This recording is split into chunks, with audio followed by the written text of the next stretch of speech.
Chennai Silks ஆடி sale தூத்துக்குடியில் July 12 முதல் கோலாகல ஆரம்பம். இப்போ உங்களை ஒருத்தர் அரைஞ்சிக்கிட்டே இருந்தாருன்னா ஒரு லிமிட்டுக்கு மேல அரையும் போது ஒரு கோவம் வரும் இல்லைங்களா? அந்த கோவத்தை மாதிரி தான் மசில்ல நம்ம கொடுப்போம். ஊசி வச்சுட்டு இருக்கும்போது நம்ம ஃபீல் வலி வருது இல்லையா? இதே ஊசியை நம்ம பின்னாடி குத்தலாட்டால வச்சிருக்கோம் அப்படின்னு சொல்லும்போது அந்த வலி அப்படியே மைண்ட் மாறுது இல்லை, அவ்வளவுதான். அந்த பெயினை வந்து நாங்க டைவர்ட் பண்றோம். பசங்களுக்கு யாருக்குமே அடிச்சதா தோணவே தோணாது.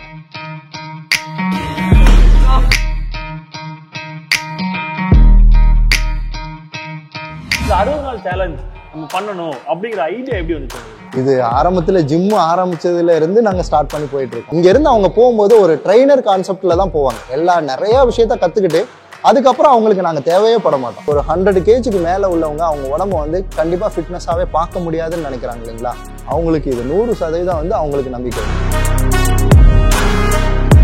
நிறைய பேர் வந்து இந்த வெயிட் லாஸ்க்கும் ஃபேட் லாஸ்க்கும் வித்தியாசம் தெரியாம நிறைய பேர் வந்து வெயிட் குறையணும்னு உள்ள வருவாங்க. பட் நாங்க வந்து அதை ஃபோக்கஸ் பண்ணுவோம். அவரோட ஃபிட்னஸ் மட்டும் தான் நம்ம ஃபோக்கஸ் பண்ணுவோம். அவங்க மசிலை வந்து ஃபிட் பண்ணணும், அவங்க டிஷர்ட் காட்டினா சூப்பரா இருக்குன்னு சொல்ல வைக்கணும். அந்த கான்செப்ட் தான். இப்போ வெயிட் லாஸ் நான் ஃபோக்கஸ் பண்ணிட்டோம்னு வச்சுங்களேன், அவங்க டே பை டே வெயிட்ல ஏறும்போது மைண்ட் அப்செட் ஆவாங்க. முன்ன பின்ன வெயிட் மாறிக்கிட்டே இருக்கும். அவங்க அந்த மைண்ட் அப்செட் ஆகுனா அதை விட்டு அந்த பேக்கேஜ் விட்டு வெளியே போறதுக்கும் வாய்ப்பு இருக்கு. எல்லாருனாலே உள்ள வந்துட முடியாது. சல்லாட மாதிரி சலிச்சுதான் உள்ளுக்குள்ளே வராங்க. ஒரு ஜிம்முக்குள்ள போயிட்டாலே எது வெயிட் அதிகமா இருக்கு அப்படின்னு சொல்லி மாஸ்டர் இதெல்லாம் நான் எப்படி தூக்குறது, எப்ப தூக்குவேன் அப்படின்னு சொல்லி கேட்பாரு. நான் தலைகளா தான் இருப்பேன் அப்படின்னு சொல்லும்போது அந்த அவன்கிட்ட போய் நீங்க சொல்ல முடியாது. பேசாம நம்ம வாயை போத்திக்கணும். ஒரு காம்படிஷன்ல 150 பேர் தான் அட்டன் பண்ணுவோம். ஆனா நாங்க நடத்துற காம்படிஷன்ல 300ல இருந்து 400 பேர் மேக்ஸிமம் வந்துருவாங்க. ஆனா இந்த டைம் எங்களுக்கு 800 பேர் வந்தா நாங்க எப்படி இருக்கும்? 4th கிளாசிக்னு சொல்லும் போது அதோட நேம் கெட்டு போயிடக்கூடாது. இந்த வருஷம் பின் வாங்க முடியாது. இன்விடேஷன்ல பேர் போட்டு கூட பின் வாங்கிட்டாங்க. கடன் வாங்கியாச்சும் நடத்தி ஆகணும். ஸ்டேஜுக்கு மட்டுமே கிட்டத்தட்ட 2 லட்சம் ரூபாய். அந்த காம்படிஷன் நடந்ததுனால 12 லட்சம் ரூபாய் எனக்கு கடன் இருக்கு. யாரு என்ன சொன்னாலும் சரி, நம்ம ட்ராக் வந்து போயிட்டே இருக்க வேண்டியதான். எவன் பாசிட்டிவ் சொன்னாலும் சரி, நெகட்டிவ் சொன்னாலும் சரி, அதுல என்ன எனக்கு பாசிட்டிவ் கிடைக்குமோ அதை எடுத்து திருப்பி போயிட்டு தான் இருக்கு.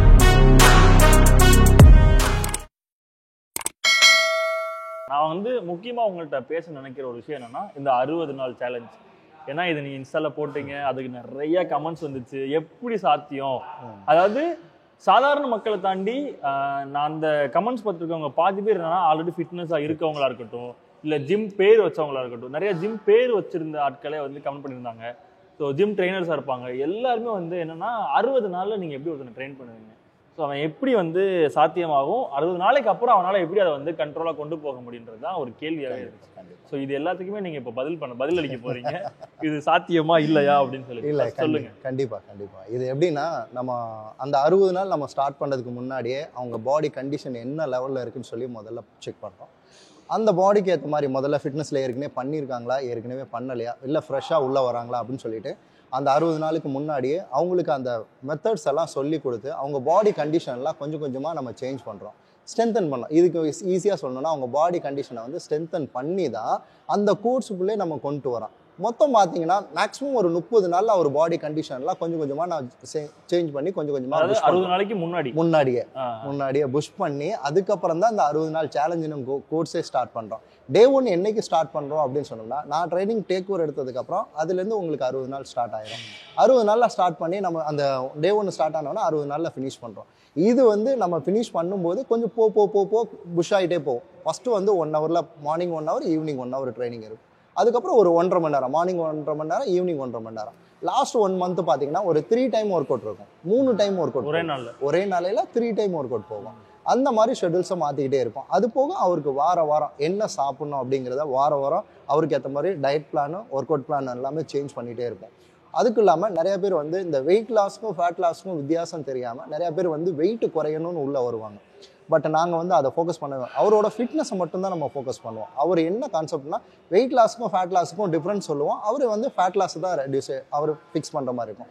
அப்போ ஃபேட் லாஸை அவர் பாடியை ஃபிட் பண்ணுறதுக்கு என்னென்ன ட்ரைனிங் கொடுக்கணுமோ அது எல்லாமே கொஞ்சம் கொஞ்சமாக புஷ் பண்ணி லாஸ்ட்டில் வந்து அவருக்கு அந்த சேஞ்சஸ் கொடுக்குறோம். இங்கே ஓடிக்கிட்டு இருக்க சாங் முதற்கொண்டு உங்கள் மைண்டில் கேட்குற மாதிரி வச்சுக்க மாட்டோம். உங்கள் காதில் கேட்காத அளவுக்கு நாங்கள் டேக் ஓவர் எடுப்போம். மைண்டை டேக் ஓவர் எடுத்து ட்ரைனிங் கொடுப்போம். அது சில விஷயங்களை நம்ம பண்ணி அந்த டேக் ஓவர் கொடுக்குறதா.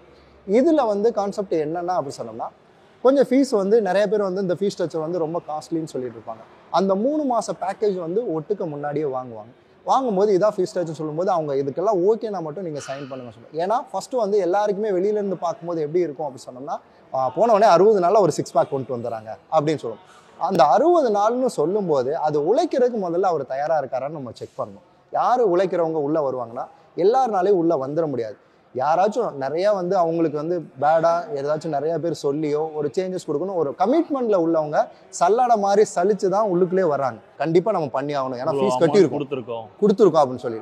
இதே சாதாரணமாக ஒருத்தர் ஃபீஸ் கட்டியிருக்காரு அப்படின்னு சொன்னோம்னா என்ன ஆகும் அப்படின்னு சொன்னால் ஒரு லெவலுக்கு மேலே புஷ் பண்ண முடியாது. உங்களுக்கு ஒரு இந்த ட்ரைனிங்கோட கான்செப்டை சொல்லணும்னு வச்சுங்களேன். இப்போ நார்மலாக ஒரு உள்ளே வந்து பேக்கேஜில் வந்திருக்காருன்னா அவருக்கு வந்து ஒரு சாப்பாடு போடுறோம் அப்படின்னா அவர் சாப்பிட்டு முடிச்சோடனே திரும்ப சாப்பாடு போடுவோம். அவர் லெவல் என்னன்னு சொல்லி செக் பண்ணி அதுக்கேற்ற மாதிரி புஷ் பண்ணுறது. ரெண்டாவது பர்சனல் ட்ரைனிங் அப்படின்னு சொன்னோம்னாலே என்ன ஆகும் அப்படின்னு சொன்னால் ஒரு ட்ரைனர்கிட்ட இவ்வளோ சாப்பாடு சொல்லி கொடுத்துருவோம். அவர் வந்து ஊட்டி ஆகணும், என் பேரை சொல்லியே ஊட்டுவார், மாஸ்டர் சத்தம் போடுவார் சாப்பிட்ருங்க. அப்போ என்ன ஆகும்னா ஒரு லெவல், ஏன்னா வாரம் ஒரு ரிசல்ட் கொடுத்தாகணும். அந்த மாதிரி வாரம் எனக்கு வந்து அவர் எந்த செக்ஷனில் போயிட்டு இருக்காரு அப்படின்னு சொல்லி டெய்லி அப்டேட் கேட்டுக்கிட்டே இருப்போம். அவர் கொடுத்துட்டே, ஏன்னா அதுக்கு தான் அவங்க தனியாக பே பண்ணுறாங்க. இவர் பாரு 60 நாள் கூப்பிட்டு அடிக்கிறாரு, ஏன் வந்து அவங்க அடிக்கிறாரு அப்படின்றது தான் ஒரு கேள்வி. ஏன்னா நீங்கள் ஒரு வீடியோ போடும்போது அது புஷ் பண்ணி எந்திரிக்கும் போது பேக்கில் வந்து அடிச்சு எந்திரின்னு சொல்லி சொல்லுவீங்க. ஸோ ஏன் வந்து இவர் வந்து வரவங்களெல்லாம் அடிக்கிறாரு? இவ்வளோ கஷ்டப்பட்டு அவங்கள வந்து பண்ணணுமா? ஏன் அதுக்கு வந்து ஒரு 10-15 நாள் எக்ஸ்ட்ராவே எடுத்துகிட்டு போகலாமே, ஏன் இவ்வளோ கஷ்டப்பட்டு அவங்கள புஷ் பண்ணுறாரு இவர் அப்படின்னு? என்ன ஆகும் அப்படின்னு சொன்னால் மசில் டென்ஷன்ஸ் நம்ம ட்ரைனிங் கான்செப்ட் இருக்கு. இப்போ உங்களை ஒருத்தர் அரைஞ்சிக்கிட்டே இருந்தாருன்னா ஒரு லிமிட்டுக்கு மேலே அரையும் போது ஒரு கோவம் வரும் இல்லைங்களா? அந்த கோவத்தை மாதிரி தான் மசிலில் நம்ம கொடுப்போம். ஓகேங்களா? ஒரு லெவலுக்கு மேலே புஷ் பண்ணும்போது என்ன ஆகும் அப்படின்னு சொன்னால் நீங்கள் எல்லாரோட ட்ரைனிங்லேயும் அந்த லாஸ்ட்டில் ஒரு 3 கவுண்டு அந்த 2 கவுண்டு தான் வந்து நல்லா எஃபெக்டிவாக இருக்குன்னு சொல்லி பண்ண வைப்போம். அதை பசங்கனால அந்த மைண்டை விடும்போது நம்ம அந்த புஷ் பண்ண கொண்டு வைப்போம். அது எப்படி நம்ம அந்த கண்ட்ரோல் கொண்டு வரோன்னா பசங்களுக்கு யாருக்குமே அடிச்சதா தோணவே தோணாது. ஏன்னா பெயின் இங்கே ஊசி வச்சுட்டு இருக்கும்போது நம்ம ஃபீல் வலி வருது இல்லையா?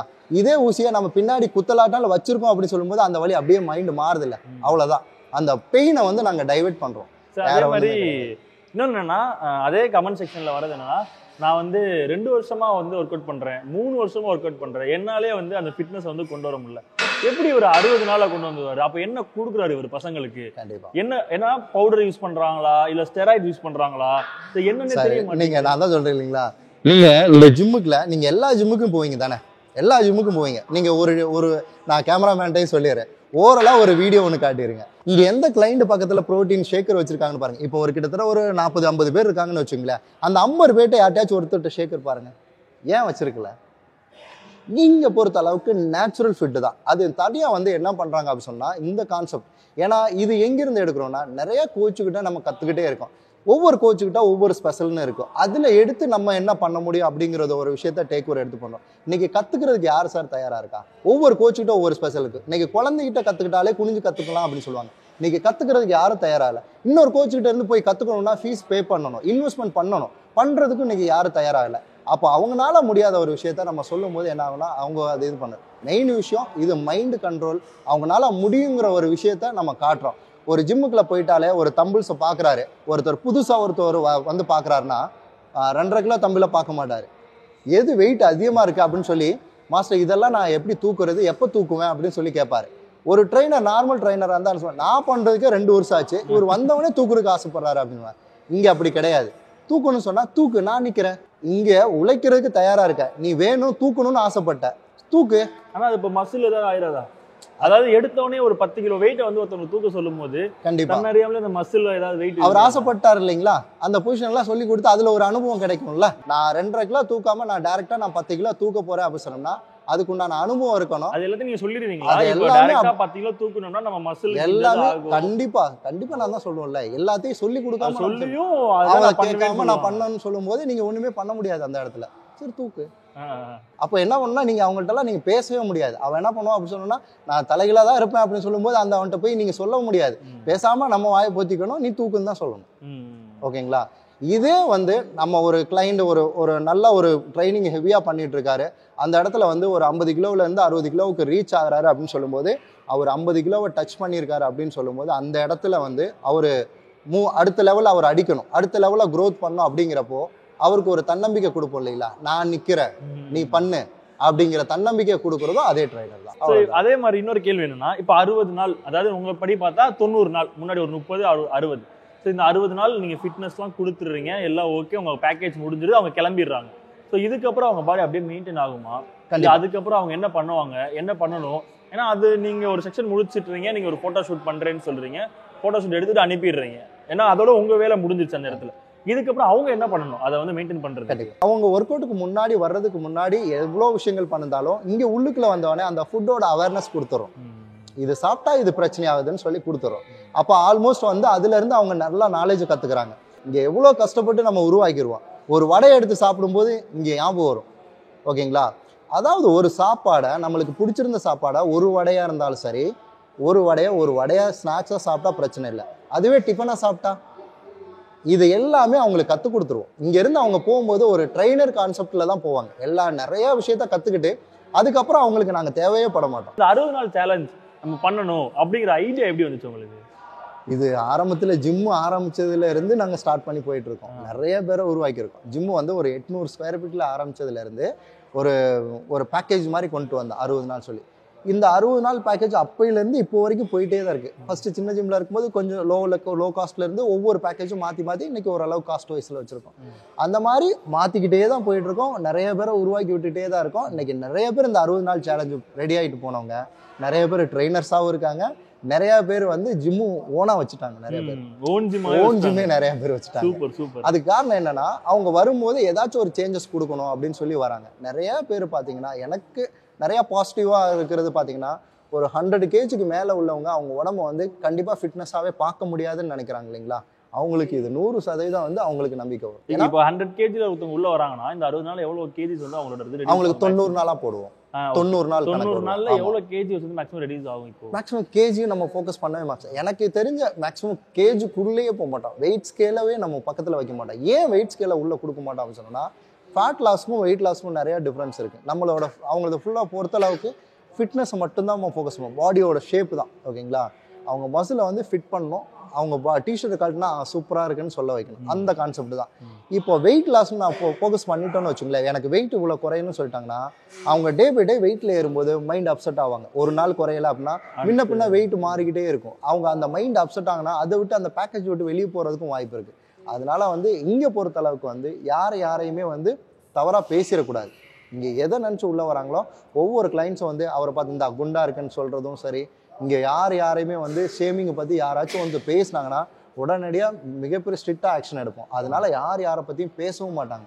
இங்கே எல்லாருமே ஒரு ஃபேமிலியாக இருப்பாங்களே தவிர, இன்னும் இவ்வளோ குண்டா இருக்க எப்படி இருக்க மோட்டிவேஷன் தான் இங்கே இருக்கும். உங்களால் முடியும் ப்ரோ, சூப்பர் ப்ரோ, பண்ணுங்க ப்ரோன்னு சொல்லி இங்கே ட்ரைனிங் பண்ணும்போது பார்த்தீங்கன்னா கிளாப் பண்ணியெல்லாம் அவங்க கங்க்ராட்ச் பண்ணிக்குவாங்க. ஏஜ் லிமிட் ஏதாவது இருக்கா? இந்த ஏஜ்லேருந்து இந்த ஏஜ் இல்லைங்க சார், இப்போல்லாம் முடிச்சோம்ல 62 வயசு வரைக்கும் முடிச்சுட்டு இப்போ தான் போனாங்க. போன பேக்கேஜ்லாம் 62 வயசு வரைக்கும். என்ன ஏஜ்லேருந்து ஸ்டார்ட் பண்ணுறாங்க? ஏஜ் பார்த்தீங்க அப்படி சொன்னோம்னா மேக்ஸிமம் வந்து ஒரு 20 வயசுக்கு மேலே. ஓகேங்களா?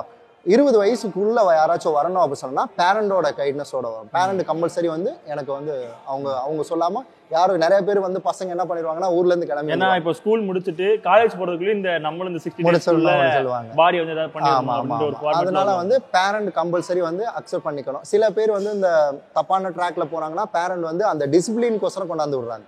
எனக்கு வந்து மாஸ்டர் வந்து எனக்கு இந்த டிசிப்ளினை மட்டும் எனக்கு கற்றுக் கொடுங்க அப்படின்னு சொல்லி அதுக்கோசரம் கொண்டாந்து விடுறாங்க. மற்ற பேரண்ட் இல்லாம 20 வயசுக்குள்ள நாங்க எடுக்கிறது கிடையாது. 20 வயசுக்கு மேல போனாலும் ஒரு 23 வயசு வரைக்குமே பேரண்டோட ரிக்வஸ்ட் கேட்கறோம்.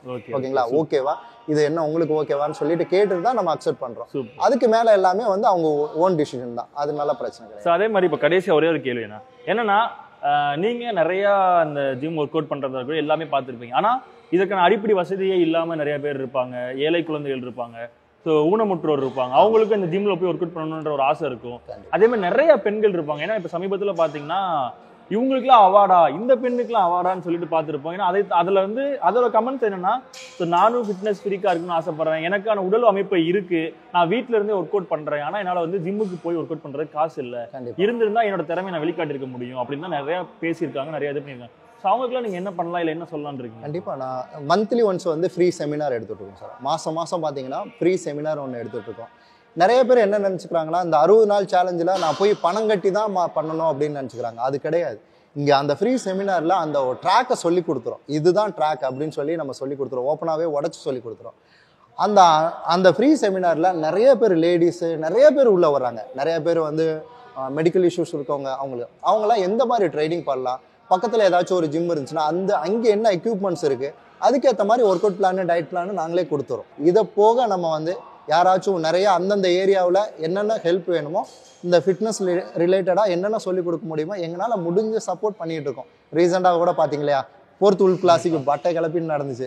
இது ரெக்கார்டு கிட்டத்தட்ட 800 பேருக்கு மேலே வந்திருந்தாங்க. எனக்கு சரியான ரெக்கார்டு. ஏன்னா நிறைய பேருக்கு வந்து ரொம்ப லேட்டாக முடிச்சிட்டோன்னு ஒரு மன வருத்தம் இருந்தது.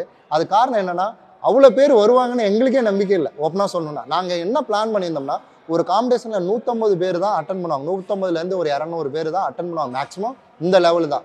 ஆனால் நாங்கள் நடத்துகிற காம்படிஷனில் 300லேருந்து 400 பேர் மேக்ஸிமம் வந்துடுவாங்க. ஆனால் இந்த டைம் எங்களுக்கு 800 பேர் வந்தால் நாங்கள் எப்படி இருக்கோம் சமாளிக்க முடியல. பசங்களும் திணறிட்டாங்க. பட்டு எல்லா பேருமே என்னன்னா எங்களால் முடிஞ்ச சப்போர்ட். அந்த 200 தான் என்ட்ரி ஃபீஸ். ஏன்னா ஒரு காம்படிஷனுக்கு அட்டன் பண்ணுறாங்கன்னா ஒரு ஒரு சில அசோசியேஷனில் வந்து 300 வாங்குவாங்க, ஒரு சில அசோசியேஷனில் 500 வாங்குறாங்க, ஒரு சில அசோசியேஷனில் 2000 வாங்குறாங்க. ஆனால் அந்த 200 நாங்கள் என்ன பண்ணோம் அப்படின்னு சொன்னோம்னா, முதியோர் இல்லத்துக்கும் டஃப் அண்ட் குழந்தைங்களுக்கும் அப்படியே பிரித்து அவங்கள்ட்டே ஒப்படைக்க சொல்லிட்டோம். அதை பிரித்து கொடுத்துட்டோம். ஒரு பெரிய அமௌண்ட் கொடுக்கக்கூடிய சூழ்நிலை வந்துச்சு. அந்த காம்படிஷனுக்கு நாங்கள் நடத்தும் போது பார்த்தீங்கன்னா எவ்வளோ பெரிய ப்ராப்ளம். ஏன்னா இன்விடேஷனில் பேர் போட்டு கூட பின் வாங்கிட்டாங்க. நிறைய பேர் பின் வாங்கிட்டாங்க. அப்போ என்ன பண்ண முடியும்? கடன் வாங்கியாச்சும் நடத்தி ஆகணும். இன்றைக்கி எனக்கு கடன் பார்த்தீங்கன்னா அந்த காம்படிஷன் நடந்ததுனால 12 லட்ச ரூபா எனக்கு கடன் இருக்குது. ஏன்னா என்ட்ரி ஃபீஸ் எல்லாத்துக்கும் அவங்களுக்கு கொடுத்தாச்சு. அது போக நம்மளும் ஒரு தொகையை கொடுத்தோம். அது போக பார்த்தீங்கன்னா ஒவ்வொரு ஆர்கனைசேஷன் ஒரு எல்லா இதுலேயுமே டாப் 20 வரைக்கும் கொடுத்துருக்கோம் ப்ரைஸு. அதில் 4 கேட்டகரிக்கு எல்லா கேட்டகரியுமே கேஷ் ப்ரைஸ் கொடுத்துருக்கோம். டாப் 10 வரைக்கும் கேஷ் ப்ரைஸு. அப்புறம் ஓவராலில் நிற்கிறவங்களுக்கு எல்லாத்துக்கும் கேஷ் ப்ரைஸு. இது எல்லாத்தோட சீல்டு ஸ்டேஜுக்கு மட்டுமே கிட்டத்தட்ட 2 லட்ச ரூபா. ஒரு ஸ்டேஜுக்கு மட்டும் அந்த ஸ்டேஜோட பர்ஃபார்மன்ஸ் மட்டும் 2 லட்ச ரூபா. அப்போ எப்படி இருக்கும்? ஒவ்வொரு செலவும் எந்த மாதிரி இருந்திருக்கும் யோசிச்சு பாருங்க. 12 லட்ச ரூபா இன்னைக்கு கடன் மட்டும் எனக்கு. இதெல்லாம் ஓவர் கம் பண்ணி தான் இப்போ எல்லா விஷயமும் பண்ணிட்டு இருக்கோம். எல்லாமே நம்ம ஏன்னா அந்த இடத்துல வந்து பின் வாங்கிட்டாங்கன்னு சொல்லி நாங்கள் என்ன நம்மளோட நேம்னு ஒன்று இருக்குது. நம்ம கமிட்மெண்ட் கொடுத்தா அதை செஞ்சு கொடுப்பாங்க. 4th உல் கிளாசிக்குன்னு சொல்லும் போது அதோட நேம் கெட்டு போயிடக்கூடாது. ஒவ்வொரு வருஷமும் பட்டை கிளப்பி நடத்திருக்கோம். இந்த வருஷம் பின் வாங்க முடியாது. அதுக்கேற்ற மாதிரி கண்டிப்பாக பசங்களுக்கு ஏதாச்சும் பண்ணி ஆகும்னு சொல்லி பண்ணிகிட்டு இருக்கோம். அதுக்கப்புறம் எங்களால் முடிஞ்ச அளவுக்கு யார் என்ன சொன்னாலும் சரி தான். நான் தான் சொல்கிறேன் இல்லைங்களா, நீங்கள் மிரட்டல் ஊட்டெல்லாம் ஃபஸ்ட்டெல்லாம் எங்களுக்கு வந்துட்டு இருந்துச்சு. இப்போ நிறையா பேத்துக்கு எங்கள் கூட இருக்கவங்களுக்கும் வர ஆரம்பிச்சிருச்சு. யார் என்ன சொன்னாலும் சரி, நம்ம ட்ராக்கு வந்து போயிட்டே இருக்க வேண்டியதுதான். எவன் பாசிட்டிவ் சொன்னாலும் சரி, நெகட்டிவ் சொன்னாலும் சரி, எனக்கு என்ன நெகட்டிவ் சொன்னால் அதில் என்ன எனக்கு பாசிட்டிவ் கிடைக்குமோ அதை எடுத்து கண்டிப்பாக வந்து நான் அதில் எடுத்து திருத்தி போயிட்டு தான் இருக்கேன். ஸோ உங்களுக்கு எல்லாமே சக்ஸஸாக முடியறதுக்கு எங்கள் சேனல் சார்பாக வாழ்த்துக்கிறோம். வாய்ப்பு கொடுத்ததுக்கு ரொம்ப நன்றி sir. Thank you sir. The Chennai Silks Aadi sale தூத்துக்குடியில் ஜூலை 12 முதல் கோலாகல ஆரம்பம்.